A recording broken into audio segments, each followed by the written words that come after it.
Hi guys, this is Breaker, and I am back with another replay that I took from Reddit's Cast It section, excuse me. And this one's going to be between DJHelium, spawning as our Terran in the upper right-hand corner of the map, Frost, LE. Let me go ahead and get the music going right now. And in the lower left-hand corner, spawning as our blue Zerg, LaVa. It's a very unique kind of clan tag, I guess you could say. But as you guys can see right now, I'm using the Chinese client. Everything's in Chinese and so on and so forth. The reason why I'm doing that is because my phone's battery is dead right now. And I'm actually trying to use... what's the word I'm looking for? I can't... since my phone's battery is dead, I can't bring up the... what do you call that? The Battle.net authenticator. There we go. But here I am. I'm in Korea right now. Nothing too terribly new, but I do want to say this. With the upcoming Mid-Autumn Festival, it looks as though I'm going to have a solid opportunity to actually go to Seoul and witness a WCS Korea. And that being said, you know, I mean, it would be kind of okay to extend my social networking, but I already know that the guys who cast at GSL, they probably get this kind of BS all the time. Like, and by BS I mean they get people who are like, oh, can I take you out to dinner? Can I get you a coffee sometime? Things like that. And, you know, I remember asking Artos, okay, geez, not Artosis, but Tasteless actually on his stream.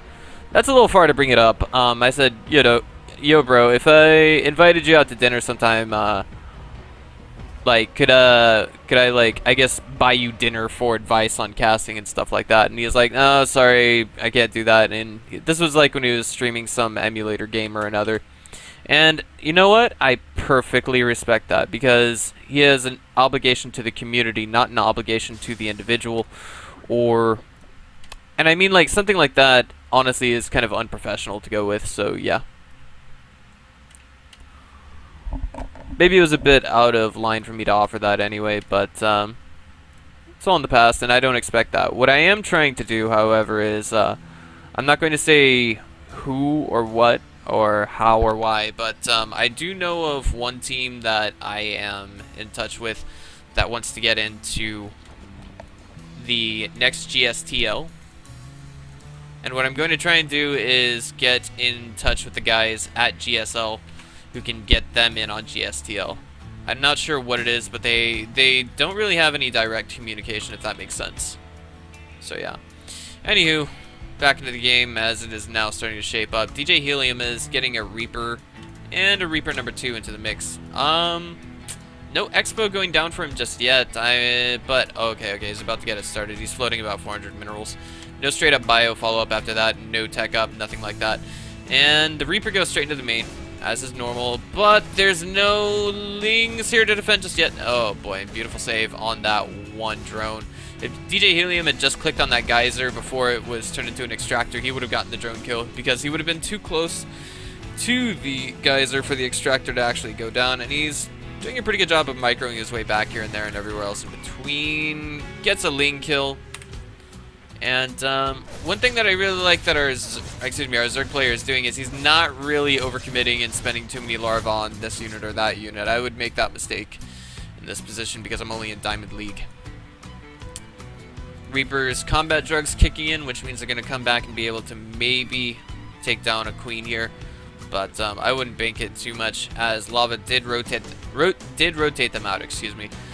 Oh, and oh, wow. Actually, LaVa's kind of supply blocked right now. And just as that queen was laying a creep tumor, I think it...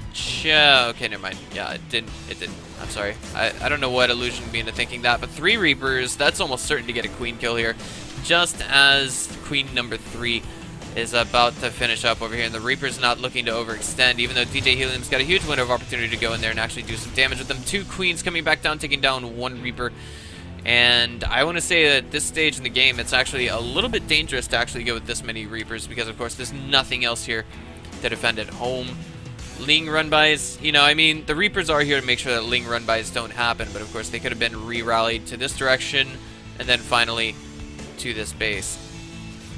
But finally, the Lings are out on the map, and the metabolic boost is finished, which means those Reapers are going bye-bye. They're either gonna make it home or they're gonna die trying, and it looks like one of them did just die trying. The other one's combat drugs were interrupted, and it looks like the Lings will not be able to catch it as the Hellions get over here and deal with them somewhat effectively. Now back at home, what is LaVa doing? He's gotten his third established, of course. I did see that going down, and this is something a little bit reminiscent of the 4-queen opener. This is actually good play by both players. I like the way that LaVa actually rotated his queens out to keep them alive longer. But of course, you know, I mean, it's not, I guess, what you could call clever, cheeky play. It's just making use of the tools at your disposal, if that makes sense. 4 Hellions and a Reaper now out on the map. And that's not going to do as much damage as, say, 4 Hellions and 2 Reapers, or 4 Hellions and 3 Reapers. The Reapers really do a lot of damage to structures, I feel. Of course, with the overlay that I'm using right now, you can't really tell, but yeah. And creep tumors are getting cleared away. That's 2 that have been shut down. 3, ouch. That's just it's not preventing creep spread, but it is certainly slowing it down. There is already 1 tumor that went down successfully. And these Lings are waiting for their opportunity to catch all these Reapers and Hellions. The Queen comes back, and now it looks like we're good to go. Back at home, however, there was a definitive bio transition. Of course, I could have told you that when the 2 barracks went down here, but pretty standard numbers so far. Marauders coming into the mix, and we have +1 melee and Carapace going down for our Zerg as well. So this is going to be a Ling Bling Muta style, more or less. Actually, it's still entirely possible that it could be Ling, Baneling, and Fester, but I don't know. I mean, versus an opponent who's got a composition besides mech, I can't really say, like, what would a Zerg do that would be effective versus bio besides Ling, Baneling, Muta. And even that is only so effective to a point. Oh, but the Hellions here, they're getting... Oh, that's not going to help too much. And the Lings finally dispatch all of them. So, I mean, it would have been nice to hold on to those a little bit longer. It would have helped DJHelium out in the future. Especially, like, what's better than a bunch of Marines and Marauders and Medivacs moving out to deal with a Ling, Baneling, Muta composition, besides the first few Hellions that you had to send out to control creep spread. Now, there is... I mean, once you stop and think about it, these Marauders can tank for them. The Marines a teeny bit can tank for them. And if the Lings ever line up correctly and the Hellions are microed correctly as well, then basically you're looking at some pretty easily dispatched of Zerglings. But creep spread, oh, this is actually really, really clever by LaVa. He was trying to get the creep spread over here, and if he could just get the prevention on that third, it would be great. But it looks like these 4 Marines and the Marauder are going to deal with that just fine. DJHelium trying to clear away these rocks to make a better engagement point for himself. Centrifugal hook's going down. It's not quite going to be ready for this engagement, I feel, but it won't be too necessary, as, of course, we can see the Marines getting absolutely slaughtered here. At that point, at this point, I want to say that even Platinum League players on the Taiwan and Korea server would actually just basically try and pick up all the units that they have on the ground and then send them into the main or send them into the natural for a drop. In fact, the best thing he could have done there was perhaps split them up, or if not, find an absolutely amazing position to send them at. But it looks like the Lings, just after 1-1 finishes up, they go straight for the third there, if you will. And +2 is now on the way. And did I say third? I meant to say, yeah, third. Okay, there we go. Just making sure I didn't make a mistake in calling that. But 2 scans now going down from DJHelium. Wants to see just what his opponent is up to, and he sees the Spire. So that removes any doubt in his mind that it could possibly be Infestors going into the mix. You know, Infestors, Ling, Baneling, Ultralisk composition towards the late game, it can be effective, but at the same time, if the Widow Mine count is just too high, then I personally can't make it work too much. I need something that has mobility to deal with the Medivac drops. And Infestors are a weak choice to go with against Medivacs, I feel. But third's been spotted, and it looks like we're going to have LaVa going in for a run by here. Oh, man. Jeez. Okay, well, supply depot's going down. Okay, and that's just going to make engaging that bunker all the more difficult. Oh, but, oh, these mutas running straight into the Marines. Oh, man. 2 of them miraculously still alive. 3 of them, actually. Overlord's getting shut down here and there, and DJHelium not quite taking an expo just yet. And armor coming into the mix. That'll help with, say, Vikings and medevacs later towards the game, but this... jeez, I don't know about this from LaVa. I mean, there's nothing to indicate that a 4th was going down just yet, but the Overlord did get... It did get effectively dealt with, if you will. Now, +2/+2 is just finishing up for our Zerg, but at the same time, +2/+2 is only finishing up for DJHelium, and LaVa's numbers are just reigning supreme over Helium's right now. If we just check the army supply, it's 98, 100 to 81. Plus, he's going to have +2/+2 kicking in any second now, in about 30 seconds, actually. And... oh, but this is actually... oh, this is the timing that we need to see DJHelium hit. He's hitting his opponent just as he's trying to engage him directly. Those are a couple of effective Widow Mines. Even though they fell, they actually took down a good deal of Lings. And the Banelings here actually may not quite be enough. Who knows? And overall, I mean, the Mutalisk count... I don't know. Jeez, goes in and snipes. Okay, that was a pretty good pickoff. He goes in and snipes a Widow Mine. That was actually pretty damn good. And another one. Ow, that's amazing. Yeah, I mean, 1 or 2 Mutalisks for two Widow Mines, and that's pretty good. And here we go. The huge engagement's going down. Only 1 Widow Mine available. It does get shut down. It gets clicked down effectively. And the Banelings going straight into the 3rd's mineral line. LaVa just absolutely raffle-stomping DJHelium right now. The medevacs are being shut down. How is he going to come back from this? The 3rd is now... I don't know how he can do this. There's so many bases that he's going up against right now from his Zerg opponent, who's now on a 5-base economy with +2/+2, and the Muta's coming in to do as much damage as possible. The bunker is possibly going to fall. The 3rd has already fallen. This bunker amazingly still alive, and this is actually a pretty good engagement point until we get the Banelings in there to destroy it. So right now we actually see LaVa breaking away. He's going for Hive Tech, and I imagine after that he'll be going for +3/+3. But to the best of my knowledge, getting the +3/+3 attacks for a Terran player is not really all that... how do I say it? It's not as demanding, if you will, tech-wise, as it is for Zerg. And now all these Mutas just flying over all the Marines. It's not going to help. It's not going to help. What? GDIT? I don't get it. Anywho, huge surround going down on DJHelium, and it looks like some of the Lings are actually a little hesitant to engage here, but DJHelium slowly backpedaling back with everything that he's got. He's trying to rebuild his 3rd. How can he come back from this? I mean, he's only got so much time that he can put into this. 1 Widow Mine's going to stop reinforcements gradually coming across the map.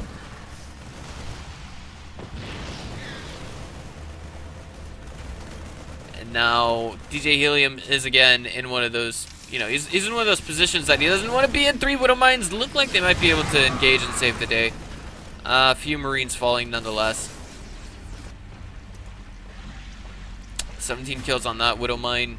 More and more Mutas coming into the mix. +2 air attack, adrenal glands, +3 armor, and I'm pretty sure we're going to see +3 melee going down pretty soon as we see LaVa get the mineral income for it. Yes, there we go. Ah, but here, this. Oh boy, Widow Mine's going off. Not the most effective connections on the Zerglings, but it's still doing okay.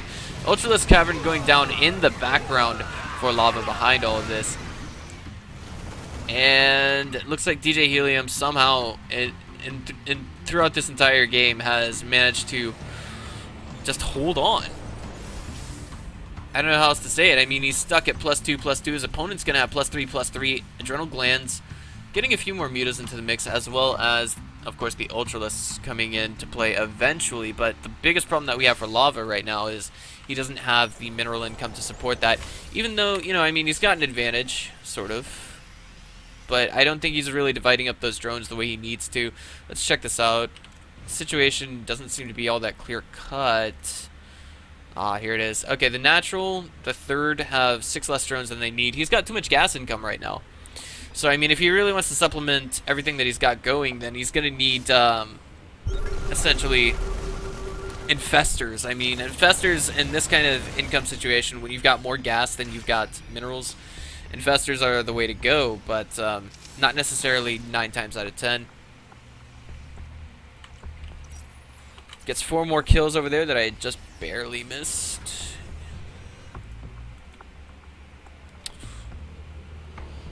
And it looks like the Overlord's getting shooed away. He actually just wants to make sure there's no 4th base over here. And one thing that I'm going to like about him spreading creep here is it's going to be a double block.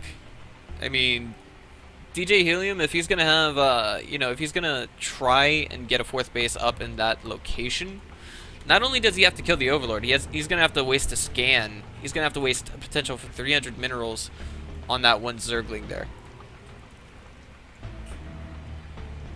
So now the Ultra's making into the mix, and an absolutely phenomenal supply difference right now. Sure, about 24 of it is in production right now in the form of Ultras. Pathogen glands going down now as well. And we have the +3/+3 on the way for our Terran. About 80 seconds away from finishing. Chitinous plating about to finish up, as well as the +3/+3, and that's just going to make this next push all the more insane from DJHelium. Excuse me, from LaVa. And DJHelium, you know, I think, oh man, I think really the only flaw that we have coming from LaVa here is that he's got a few too many mutas. There is a stage in this game when they just run out of effectiveness and they're not good to use. Look at all of the Widow Mines here. Super effective. They're going to be able to, oh my god, there's the Banelings. That's the most critical part of this game. They all just fell out.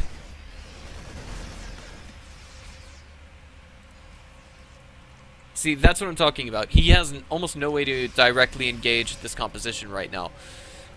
There are too many mutas. Mutas get absolutely torn asunder from Widow Mines. And Marines, the Marines are just going to make that all so much easier. That's not to say that LaVa has been doing entirely decrepit this entire game. I mean, there were some excellent pickoffs that he got from Widow Mines earlier. They were amazing to watch. But all the reinforcements gathering over here for LaVa. He's going to try and go at this with pretty much just infestors. Or excuse me, just pretty much ultralists. No infestors in the mix. The muta's coming back around for some more harass, and it looks like they're going to be able to get something done here. In fact, I'd say it's okay to actually go ahead and throw away the mutas right now. He's going to need to transition to something else. He's also being extra careful just getting that +1 missile attack in case he needs it. But DJHelium is just going to be a trooper moving straight forward out on creep, burrowing all of his Widow Mines in place. Hasn't gotten the drilling claws yet, interestingly enough. And this is going to be something that LaVa doesn't want to directly engage into, but nonetheless he will be forced to as the mutas are coming over here from the back. They just got shredded by those C-14 Gauss rifles. And now there's almost nothing left to take down these medevacs as they are retreating. So DJHelium kind of getting a good score there. But LaVa is actually remaxing on Ultras right now. Now, for those of you who saw the Karate Kid, there was a little saying that went "Uji bifa," and that basically means excess breeds reversals. If there's too many Ultras here, then all we have to see from DJHelium is basically, you know, keep a stable Marine count and then crank out more Marauders to deal with this effectively. And it looks like he is getting more Marauders. The Widow Mines will be able to help deal with this. The Banelings do they just stroll right past all of the Widow Mines, not even trying to take them down, not even trying to take them out while they're burrowing. And this is looking like, you know, DJHelium's effectively kind of breaking the bank of his opponent. Now we have some SCVs just distance mining. It looks like there was a drop down here, but there we go. Picked up and got out. Oopsie, sorry about that, wrong button. And DJHelium picked off about 7 workers there.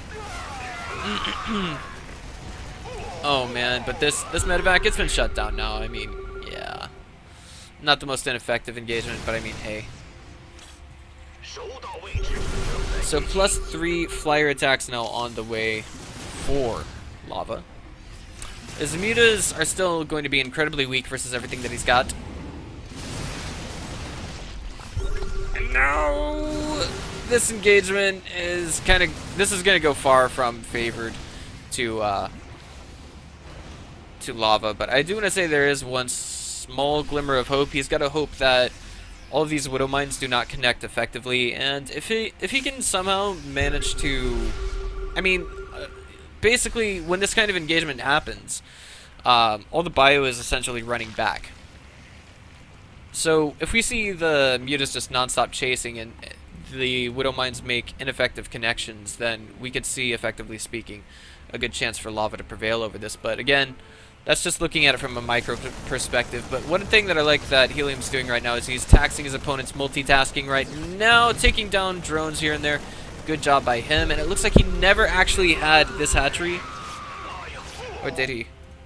Excuse me, on his hotkeys. It could be possible, but I wouldn't give it too much thought. And oh, this is just abusing LaVa, pulling back his entire army. Helium is now moving out in a position where he is entirely safe to take down his opponent's 4th base. And all the Mutas do not want to engage into that directly either. One mistake can cost you the game, guys, and this is certainly no exception. The Ultra's now coming in. And I want to say there's still a lot of minerals left there, but if we check the income right now, it's going to be a while before we see enough money to throw down a hatch. The Muta's now getting kicked on by those Widow Mines, and now everything else is moving back, as we do see that DJHelium is stimming and A moving back. He's got a ton of medevacs here, almost enough to constitute, I guess you could say, personal healers to each of these Marauders. More Mutas coming into the mix, as it seems that LaVa has kind of neglected the fact that he's got to get that base back up and running. He needs income, things of that nature. Checking the income tab right now, he does have a superior worker count, but of course, DJHelium will always be able to outperform him simply due to the fact that he has the power of the mule at his disposal, but it looks like the Ultra's not quite able to connect with these Marauders and Marines, and with that we just see LaVa pulling back. Oh man, more and more Ultras just falling. I mean, those aren't cheap, guys. They're 300 minerals, 200 gas. And, oh boy. The Widow Mine's now burrowing. I think we're going to see a good deal of Mutas fall here. And there it is, the GG from LaVa. And DJHelium is victorious. Well, if you guys liked what you saw here today, just go ahead and click on the subscribe button. This is Breaker. I'll see you guys next time.